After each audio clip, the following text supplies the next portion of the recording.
फटाक 30 सेकंड में हर खबर आप तक। डाउनलोड कीजिए तक ऐप, लिंक डिस्क्रिप्शन में। भारत वैसे तो अपने खाने से लेकर पहनने के कपड़ों तक के लिए दुनिया भर में प्रसिद्ध है, लेकिन इस बार भारत जिस वजहों से चर्चाओं में है वो वजह बेहद महकदार है। नहीं समझे? दरअसल भारत का परफ्यूम और फ्रेग्रेंस बाजार आजकल चर्चा में गर्म मुद्दा बना हुआ है। लेकिन क्यों और कैसे? क्योंकि हम लोग तो विदेशी ब्रांड्स के परफ्यूम को इस्तेमाल करना ज्यादा पसंद करते हैं। फिर देसी परफ्यूम की चर्चाएं क्यों हो रही हैं? मुद्दा जुड़ा है करोड़ों के कैश से, जिसे गिनने के लिए मशीनें भी कम पड़ गई हैं। क्या है परफ्यूम से करोड़ों के कैश का कनेक्शन? जानने के लिए बने रहें वीडियो के अंत तक। यूपी में एक छोटा सा जिला है कन्नौज। ये जगह अपने इत्र के लिए फेमस है और मामले की जड़ भी यही जगह है।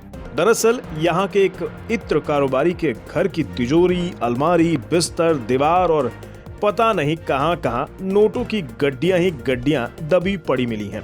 जनाब का नाम है पीयूष जैन। इनके कानपुर स्थित घर पर अहमदाबाद के जीएसटी इंटेलिजेंस महानिदेशालय यानी डीजीजीआई की टीम ने जब छापा मारा तो नोट देखकर सबका दिमाग चकरा गया। इस छापामारी में जो कैश निकला वो तकरीबन 150 करोड़ रुपए है।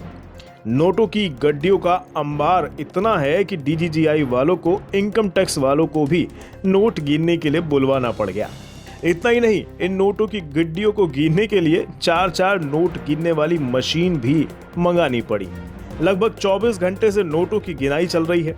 कैश इतना सारा है कि घर के बाहर सुरक्षा के लिए पीएसी तैनात कर दी गई है।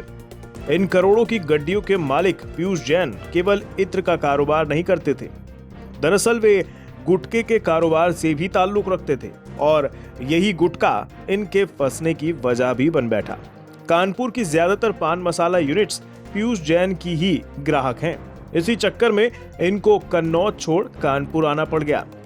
पान मसाला बिजनेस पर फोकस तो बढ़ाया इन्होंने, लेकिन बिना ई-वे बिल जनरेट किए फर्जी रसीद देकर काम चलाते रहे और टैक्स की चोरी करते रहे। इस पर अहमदाबाद डीजीजीआई टीम को पुख्ता जानकारी मिली कि कानपुर में एक ट्रांसपोर्ट बिजनेसमैन बिना ई-वे बिल जनरेट किए फर्जी रसीद बनाता है और टैक्स चोरी करता है। इसके बाद क्या, डीजीजीआई की टीम ने ट्रांसपोर्टर के घर और दफ्तर पर छापा मार दिया और फंस गए पीयूष जैन। खैर, ये तो हुए इत्र के कारोबार की गर्मागर्म खबर। लेकिन एक छोटी सी चर्चा भारत के इत्र कारोबार पर भी बनती है। भारत में भले ही लोग विदेशी परफ्यूम ब्रांड्स के ज्यादा दीवाने हो, लेकिन देश का फ्रेग्रेंस मार्केट भी कम नहीं है। जैसा कि हमने बताया, भारत में कन्नौज अपने इत्र के लिए दुनिया भर में फेमस है। पिछले साल अक्टूबर तक domestic flavours and fragrance market $50 crore यानी लगभग 3600 करोड़ रुपए का था। वहीं global flavour and fragrance industry का साइज $24 अरब का है। पिछले कुछ वर्षों से भारत के फ्लेवर एंड फ्रेग्रेंस उद्योग की विकास दर लगभग 11% है, लेकिन आने वाले वर्षों में इसके और बढ़ने का अनुमान है।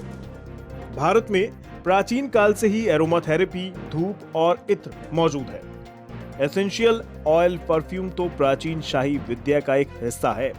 सबसे पहले इस्तेमाल की जाने वाली सुगंध आयुर्वेद के माध्यम से शुरू किया गया हीलिंग सेंट था, जिसमें सुगंधित जड़ी बूटियों और सुगंधित पौधों के उपयोग मानसिक स्वास्थ्य, सौंदर्य, बीमारियों के उपचार, स्वच्छता और उम्र को नियंत्रण करने के लिए किया जाता था और ये आज भी प्रसिद्ध है। इतना ही नहीं, भारतीय फ्रेग्रेंस इंडस्ट्री उत्पादन और खपत के मामले में सबसे बड़े उद्योगों में से एक है। भारत फ्रेग्रेंस की खपत के लिहाज से ही केवल बढ़ता बाजार नहीं है, बल्कि फाइन फ्रेग्रेंस के लिए कच्चे माल के मामले में प्रमुख एक्सपोर्टर भी है। भारत को चमेली और चंदन के लिए ही जाना जाता रहा है, इसलिए बेहद कम लोग ही शायद ये जानते होंगे कि भारत पूरी दुनिया में मिंट का सबसे बड़ा सप्लायर है।